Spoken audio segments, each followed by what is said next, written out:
პირველ ორ თავში მოხდა ყველაფერი. ცეცმა ვიცი, რომ საკუთარი სიკვდილი გაითამაშა, რომ წიგნები გაეყიდა. ძალიან დაძაბული წიგნია. ვის აქვს უფლება, რომ დაწეროს წიგნი რაღაც კონკრეტულ ამბავზე? ძალიან მაინტერესებს, როგორ დასრულდება ეს ისტორია.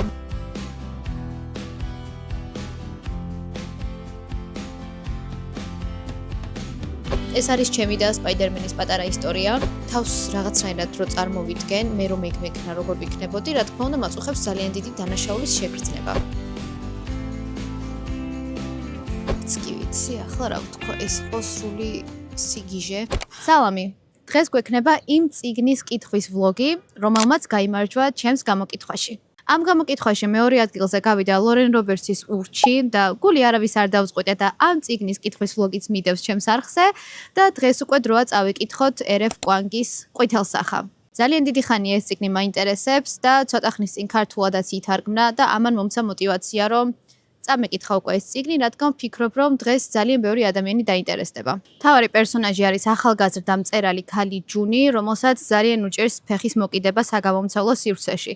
ხოლო მისი ყოფილი კურსელი ათენა არის ძალიან ცნობილი და წარმატებული მწერალი და ჯუნის ცოტა არ იყოს შურს ათენას წარმატების. ტრაგიკული მოვლენის შემდეგ ჯუნის ხელში უვარდება ათენას ხელნაწერი და ის მასში შეიტანს პატარა ცვლილებებს და საკუთარი სახელით გამოსცემს. და უნდა ვნახოთ რა ბედი ეწევა ამ ნაწარმოებს და ჯუნის ამ ნაბიჯის შემდეგ. რა თქმა უნდა, ეს იქნება ვლოგი სპოილერების გარეშე, თუმცა შუალედებში რაღაც პატარ-პატარა საკითხებს აუცილებლად გავაზიარებ. ძალიან პოპულარულია ეს წიგნი ონლაინ სივრცეში და დღემდე ძალიან აქტიურად განიხილავენ და ძალიან მაინტერესებს როგორი იქნება.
პირველ ორ თავში მოხდა ყველაფერი. რაღაცნაირად მეგონა რომ უფრო მეტი დრო დაჭირდებოდათ ამ ყველაფრისთვის, მაგრამ ძალიან სწრაფად მიდის მოვლენები აშკარად. იმედი მაქვს საინტერესოდ გაგრძელდება, რადგან იმდენად მართლა ყველაფერი მოხდა, რომ არ ვიცი ახლა წიგნიც აიწავა. ლოკაცია შევიცვალე, რადგან გაწვიმდა. წვიმიანი სეზონი დაიწყო აქ, რაც ნიშნავს, რომ აწი ყოველდღე იწვიმებს. და ეს სინოტივე ჩემს თმაზეც შესაბამისად აისახება. და მოდი დავუბრუნდეთ წიგნს. ნაჩვენებია ჯუნის და ათენას ურთიერთობა, რომელიც არის ძალიან საინტერესო და არ არის მარტივი ამბავი. აშკარად კიდევ ბევრი რამე არ ვიცით და იმედი მაქვს, რომ კარგად გაიშლება ეს თემა წიგნში. დანარჩენს რაც შეეხება, მინდა გითხრათ, რომ ძალიან ჩამთრევია და ძალიან მარტივად იკითხება. ახლაც ერთი სული მაქვს, რომ გავაგრძელო კითხვა. თუმცა დღეს რაღაც საქმეები მაქვს, არ ვიცი კიდევ რამდენის წაკითხვას მოვასწრებ და შეიძლება ხვალ დაგიბრუნდეთ. ნახოთ, როგორ განვითარდება მოვლენები.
ახლა მივედი იმ ნაწილზე, სადაც ირკვევა თუ როგორ უნდა გამოსცენეს წიგნი, არჩევენ ყდის დიზაინს, მარკეტინგია ჩართული და ასე შემდეგ. აქედანაც ჩანს და ისედაც რომ დავფიქრდი, ალბათ რამდენი სიგიჟე ხდება დღეს საგამომცემლო სივრცეში. ზოგადად სოციალური ქსელები ძალიან მოქმედებს უკვე ნებისმიერ წიგნის რეპუტაციაზე თუ ავტორზე და ალბათ რაღაც ზონეზე ყველანი ვართ ამის მსხვერპლი, რადგან ისე იფუთება ეს ყველაფერი, რომ რა მართალია და რა ტყუილი მაგას ვერ გაიგებ. და არიან ავტორები, რომლებიც ძალიან წინ არიან წამოწეულები და ამ დროს არაფერს თითქოს განსაკუთრებულს არ ქმნიან. თვითონ ავტორებიც რაღაც სიგიჟეებს აკეთებენ, ერთმა ვიცი რომ საკუთარი სიკვდილი გაითამაშა, რომ წიგნები გაეყიდა, იგონებენ რომ ვითომ რაღაც დაავადება სჭირთ, ასე შემდეგ. კიდევ ერთი რაც გამახსენდა, ერთ-ერთმა ავტორმა შექმნა ძალიან ბევრი fake account-ი და იგივე ჟანრში რა წიგნებიც იყო, ყველა წიგნს უწერდა ერთ ვარსკვლავს და თავის წიგნებს უწერდა 5-ს. და რა თქმა უნდა საბოლოოდ გაირკვა რომ თვითონ იყო რეალურად ამ fake account-ების უკან და მაგით დაასრულა კარიერა. ხო, ალბათ კიდევ ძალიან ბევრი რამეა რაც არ ვიცით და დღეს კიდევ სხვა დონეზეა ეს კონკურენცია და ალბათ ძალიან საინტერესო იქნებოდა ჩახედვა ამ სფეროში. და მომწონს რომ ავტორი გვიზიარებს ამ დეტალებს რაც წიგნის გამოცემას ახლავს თან.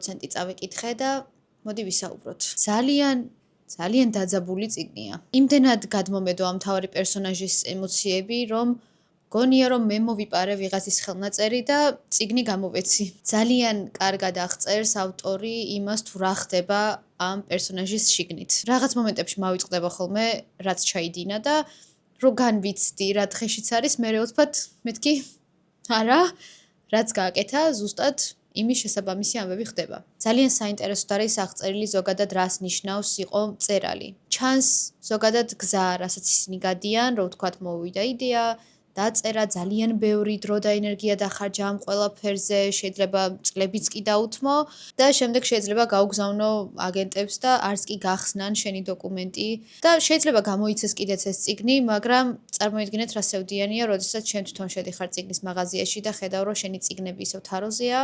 არავინ არ ყიდულობს, არავის არ აინტერესებს და რა თქმა უნდა არის ხალხის ის კატეგორია, რომელიც გიждდება კრიტიკაზე და დამცირებაზე ადამიანების და ამ კომენტარებსაც და ამ ყველაფერსაც უნდა გაუძლო. რა თქმა უნდა ესეც ძალიან დიდი გამოწვევაა ნებისმიერი მწერლისთვის. რომ წარმოიდგენ ამ ყველაფერს, არ ვიცი, ძალიან რთულია ალბათ. და ავტორი ძალიან კარგად გვანახებს მთავარი პერსონაჟის ორივე მხარეს. გვანახებს მის ისეთ მხარეს, რომლის მიმართაც ემპათია გიჩნდება და გვანახებს მის ამ რაღაც შემზარავ და მანკიერ მხარესაც.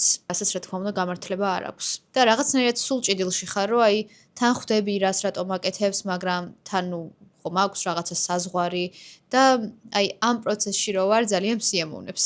ასევე ძალიან საინტერესო თემა აქვს წამოწეული ავტორს ამ წიგნში, ვის აქვს უფლება რომ დაწეროს წიგნი რაღაც კონკრეტულ ამბავზე. მაგალითად თუ წერ რაღაც ამბავზე, რაც მოხდა საქართველოში. პირველი უნდა ვიყო თუ არა ქართველი აუცილებლად რომ ეს ისტორია დავწერო. იმ პერიოდში უნდა ვიყო დაბადებული თუ არა, როცა ეს მოვლენა მოხდა და ასე შემდეგ და ასე შემდეგ. რადგან კითხველებს უჩნდებათ პროტესტი მსგავსი საკითხების მიმართ და აქაც ორივე მხარე ძალიან საინტერესო იყო, რომ რატომ არის საჭირო რომ მართლა ეგეთმა ადამიანმა დაწეროს, ვინც ქართველია, ვინც მოესწრო ამ ყველაფერს და ასევე რატომ არ შეიძლება ეს დაწეროს ვიღაც სხვა, ვინც ძალიან კარგად ჩაეძიება ამ ამბავს და შეძლებს რომ მიიტანოს ეს ყველაფერი მკითხველამდე.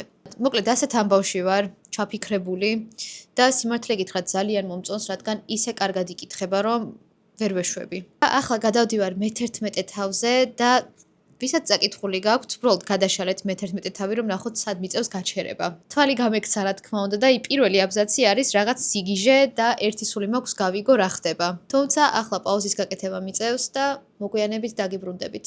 ძალიან საინტერესოა ამ პერსონაჟის თავში ყოფნა. ძალიან. ანუ მართლა ძალიან მინდოდა კაფეში გასვლა და წიგნის წაკითხვა და დღეს მთელი დღე აწვიმის, მაგრამ რაღაც მომენტში ჩაწყნარდა და გავემზადე. აი ამ 10-15 წუთის პერიოდში ყველაფერი შეიცვალა.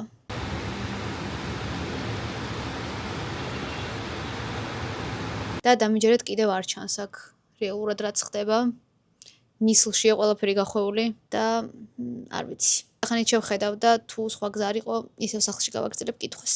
როგორც იქნა გამოვეპარე წვიმას და კიდევ კარგი გამიმართლა და ერთი მაგიდა შემხვდა კაფეში, თორემ ძალიან სევდიანი გამოსვლა მექნებოდა. ჩემი ყავა მზად მაქვს. ჩემი Kindle-იც ადგილზეა და ახლა ძალიან საინტერესო ადგილას ვარ როგორც ისეთ გაჩერებული და ერთ სული მაქვს გავაგრძელო კითხვა.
მე-11 თავი დავასრულე და ეს იყო სრული სიგიჟე. ისეთი რაღაცები ხდებოდა, რომ გადმომედო, თავს გრძნობ ცუდად. ზოგადად რო ვთქვა, სპოილერის გარეშე ეხებოდა ინტერნეტ სივრცეს და რამდენად სასტიკია დღეს ხალხი ონლაინ. ამ თავის წაკითხვის მერე მინდა რომ ყველაფერი გავაოქმო და საერთოდ აღარაფერი დავდო ონლაინ და საერთოდ აღარაფერი აღარ ვნახო. და თან ძალიან კარგად იყო აღწერილი ის რეალობა, რა სიგიჟეც ხდება დღეს. აი თქვენს რომ დაფიქრდეთ, რამდენ ნეგატივს ხედავთ ყოველდღიურად ინტერნეტ სივრცეში და რამდენი ადამიანი არის რაღაცა გაბოროტებული და დიდი სურვილი აქვს ყოველთვის ყველას, რომ ვიღაც გააკრიტიკოს, ოღონდ აი რაღაც საშინელებები დაუწეროს, შეურაცხყოფა მიაყენოს, დააბულინგოს და რომ დაფიქრდე მართლა საშინელება. და კიდევ ერთხელ ძალიან მომწონს ეს ავტორი როგორც წერს, იმიტომ რომ ამ გოგოს სახეც, ამ მთავარი პერსონაჟის სახეც ძალიან კარგად ჩანს და აი მეორე მხარეს რა მარაზმის ხდება. ეგეც ძალიან კარგად არის წარმოჩენილი. ძალიან მაინტერესებს როგორ დასრულდება ეს ისტორია.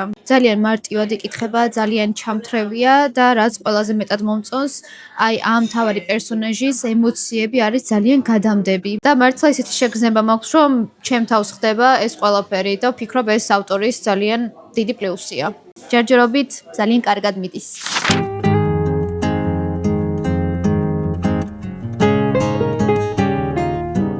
55% წავიკითხე, მე-14 თავზე გადავედი ახლა და მე-13 თავით ძალიან კარგად დამთავრდა.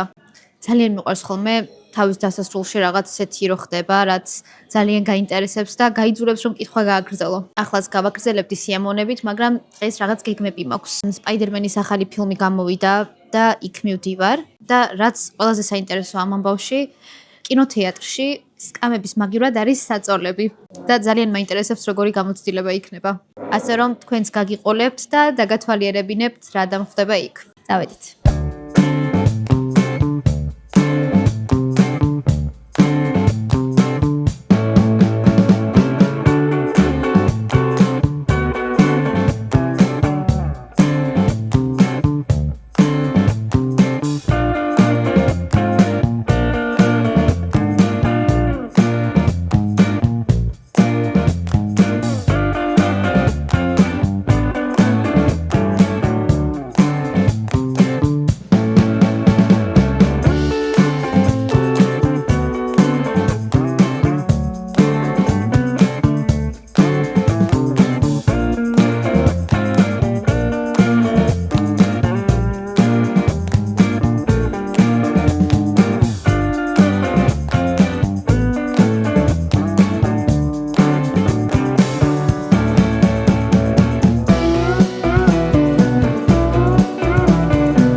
მოდი ვისაუბროთ სპაიდერმენზე. პირველ რიგში უნდა ვაღიარო, რომ მარველის დიდი გულშემატკივარი არ ვარ. ფილმებს ვუყურებ ხოლმე, მაგრამ უფრო მეტად ჩემთვის არის ერთხელ სანახავი და გასართობი. მორჩა. შესაბამისად, არ ვიცი რამდენად სწორი იქნება ჩემი მხრიდან ამ ფილმის შეფასება, მაგრამ უშუალოდ სპაიდერმენი ძალიან მიყვარს. ოღონდ სპაიდერმენიც მიყვარს ჩემი ბავშვობის დროინდელი, როდესაც ამ ფილმებში თამაშობდა ტობი მაგვაიერი. პირველი ნაწილი ალბათ მილიონჯერ მაქვს ნანახი, ჩემს მეზობელს ჰქონდა კასეტა და ყოველ დღე ესე ვაკითხავდი ხოლმე, რომ იქნებ დღესაც მათხოვოთ ერთი დღით და მეორე დღეს ისევ ჩავდიოდი ხოლმე და ისევ ვთხოვდი. ძალიან საყვარლები იყვნენ, არც ერთხელ არ უთქვამ თუ არის. და მართლა ვგიჟდებოდი ამ ფილმზე, მართლა ვგიჟდებოდი სპაიდერმენზე და ცხოვრებაში პირველად არასდროს არ მომდომები არც რაღაც პრინცესების კაბები და რაღაც ფორმა და ჩემმა მშობლებმა მიყიდეს სპაიდერმენის ფორმა. მგონი ვიყავი ან მე-4, ან მე-5 კლასში. და მახსოვს მთელი ეგ დღე გავატარე ამ ფორმით კედელთან, რადგან მჯეროდა რომ დღის ბოლომდე აუცილებლად ავძრებოდი კედელზე, რადგან უკვე ფორმა მქონდა. და შემდეგ ეს ფორმა ჩუმად სკოლაში წავიღე და კლასელებს ვანახე. ყველას მაგრად მოეწონა. ეს არის ჩემი და სპაიდერმენის პატარა ისტორია. ენდრიუ გარფილდს რაც შეეხება, ჩემი აზრით ტიპაჟურად ყველაზე მეტად უხდებოდა რეალურად ამ სუპერგმირს. მისი სასიყვარულო ისტორიაც ძალიან კარგი იყო ფილმში, მაგრამ მაინც მთლიანობაში ფილმმა ისეთი ემოციები ვერ მომიტანა, როგორც წინა ნაწილებმა. შეეხება ტომ ჰოლანდის ფილმებს, არც ერთის მიმართ არანაირი ემოცია არ მაქვს. სიმართლე გითხრათ, უბრალოდ გასართობად ვუყურებ და ეგ არის სულ. ამ ნაწილზე სხვათა შორის იმედი მქონდა, რომ უფრო კარგად წარმოაჩენდნენ უშუალოდ პიტერ პარკერის გრძნობებს, მის გამოწვევებს და თითქოს ტრეილერიდან ეგრეც ჩანდა. და რაღაცნაირად იმედი მქონდა, რომ უფრო მეტად დავუახლოვდებოდი ამ პერსონაჟს, მაგრამ სამწუხაროდ მთავარი ამბავი საერთოდ სხვა რამეს ეხებოდა, აქცენტი გაკეთდა, რა თქმა უნდა, ექშენზე. და ეს ჩვენი პიტერის ემოციები და გრძნობები იყო ძალიან პატარა დოზით ნაჩვენები და ეგეც დიდი არაფერი. ასე რომ გასართობად მართლა კარგი იყო, არ მომიწყენია, მაგრამ არაფერი დასამახსოვრებელი. მაგრამ რაც მართლა ძალიან კარგი იყო ეს დარბაზი საწოლებით. ისე გემრიელად და ისე კომფორტულად იყო ყველაფერი მოწყობილი, რომ ცოტათი მეშინო და მეთქი არ ჩამეძინოს. ჩემ გვერდით ვიღაც ძალიან გემრიელად ხრინავდა, მაგრამ წამით არ ვამტყუნებ. ძალიან კარგი გამოცდილება იყო, სხვათა შორის ფილიპინებში რომ მოვდიოდი, ერთ-ერთი პირველი რაც ვნახე, სწორედ ეგ დარბაზი იყო და თავიდანვე ძალიან დამაინტერესა, რადგან ზოგადად კინოში სიარული ძალიან მიყვარს. და მაინტერესებდა რამდენად გაამართლებდა, ასე ვთქვათ, მოლოდინს და კინოთეატრმა ნამდვილად გაამართლა ჩემი იმედები და იყო ძალიან კარგი გამოცდილება. სამახსოვროდ ესეც დამრჩა პოპკორნისთვის და მთლიანობაში ძალიან კარგი დრო გავატარე. დაგიბრუნდით. გუშინ ძილის წინ ბლომად წავიკითხე და სულ დამრჩა 3 თავი. ბევრი რამე გაირკვა ათენაზე და უფრო კარგად დავინახეთ მისი და ჯუნის ურთიერთობა, რაც მე ძალიან მაინტერესებდა. გარდა მაგისა, მთელი კითხვის პროცესში თავს წარმოვიდგენ ჯუნის ადგილას და იმდენად მოქმედებს ეს ჩემზე, რომ ჯერ ერთი არ ვიცი ეს გოგო როგორ უძლებს მაგ ყველაფერს და მეორე თავს რაღაცნაირად რო წარმოვიდგენ, მე რომ ეგ მექნა როგორ ვიქნებოდი, რა თქმა უნდა მაწუხებს ძალიან დიდი დანაშაულის შეგრძნება. და იმდენად გამყვა ეს ემოცია, რომ ძილის წინ რომ წავიკითხე, ჩემმა ქვეცნობიერმა ამოქიქა რაღაც მოვლენები, სადაც შეიძლება თავი დამნაშავედ მეგრძნო და ეს ყველაფერი დამასიზმრა. დილით გავიღვიძე საშინელი დანაშაულის შეგრძნებით. სხვათა შორის ბოლო პერიოდია, რაც რასაც ვკითხულობ, ზუსტად ეგ მესიზმრება და ფაქტია, რომ თრილერები და რაღაც ტესტი ძიმე წიგნები დილის წინ მე აღარ უნდა წავიკითხო. იმდენად მომწონს ეს წიგნი, რომ ცოტათი მეშინია როგორ დასრულდება, რადგან რა თქმა უნდა დასასრული გადაწყვეტს ყველაფერს. ახლა ვარ ძალიან საინტერესო მონაკვეთზე, რაღაც მომაფიქრდა, რა შეიძლებოდა რომ ამ მთავარ პერსონაჟს გაეკეთებინა და ახლა ზუსტად მაგას აკეთებს და მაინტერესებს რა ბედი ეწევა ამ იდეას. ასე რომ მოდი დავასრულოთ წიგნი.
იცი ახლა რა ვთქვა, ეს იყო სრული სიგიჟე.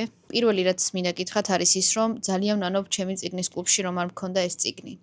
იმიტომ რომ ეს წიგნი მოგცემთ საშუალებას, რომ გქონდეთ ძალიან კარგი დისკუსია. იმდენად ბევრი თემაა განსახილველი და პერსონაჟებიც იმდენად კომპლექსური და იმდენად საინტერესოა, რომ იდეალურია წიგნის კლუბისთვის. დასასრულს რაც შეეხება, ცოტა მეშინა და ბანალურად არ წასულიყო ისტორია და არა, ძალიან საინტერესოდ დამთავრდა და აი ისეთი წიგნია, რომ აი ახლაც ვზივარ და ვფიქრობ რა მოხდა, რა სიგიჟე იყო ეს ყველაფერი და ვფიქრობ ძალიან კარგად აქვს გადმოცემული დღევანდელობა ამ წიგნში და აი ეს სოციალური ქსელების არაადეკვატურობა და საშინელი გავლენა ადამიანების ყოველდღიურ ცხოვრებაზე. და რო დაფიქრდე მართლა რაში ვცხოვრობთ. ყოველდღიურად რამდენ საშინელებას ვისმენთ, რამდენ უბედურებას, თან არც ვიცით მართალია, ტყუილია, ყოველთვის არის ცალკე მხარეები, შემდეგ ამის განხილვები და აი გქონიათ ალბათ თქვენც ის მომენტი, რომ აი ტელეფონს რო ვერდებ და აი ყველაფერი რო გინდა შეამოწმო, იმის აზრიც მოისმინო, ამის აზრიც მოისმინო და ანუ რომ დაფიქრდე რა სიგიჟეა და ალბათ ჩვენი მენტალური ჯანმრთელობისთვის რამდენად კარგი იყო, როცა ეს ყველაფერი არ არსებობდა. ცნობილი ადამიანები ხო ნებისმიერი სფეროს წარმომადგენლები რეალურად რამხელა წნეხის ქვეშ არიან ყოველდღიურად.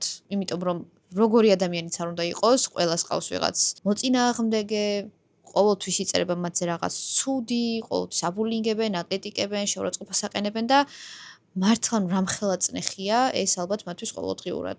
ნუ ალბათ ეს ადამიანები არიან შემზადებულები შესაბამისად, მაგრამ მეორე მხარეზეც ვფიქრობ, რომ რა საშინელებაა, რომ ეგეთი ადამიანების გარემოცვაში ვართ, თან უმეტესად ეგეთი ხალხია სამწუხაროდ ჩვენ გარშემო, ვინც იკვებება ამით, რომ აი ვიღაც გალანძღოს და ვიღაცზე რაღაც საშინელება დაწეროს.